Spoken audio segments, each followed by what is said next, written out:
நீ என்ன படிச்சிருக்க? படிப்புக்கு எனக்கும் ரொம்ப டிஸ்டன்ஸ்.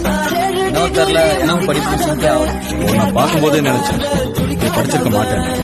ஏன்னா படிச்சவன் தன்னை பத்தி மட்டும்தான் யோசிப்பான். ஆனா படிக்காதவன் மத்தவங்கள பத்தியும் யோசிப்பான்.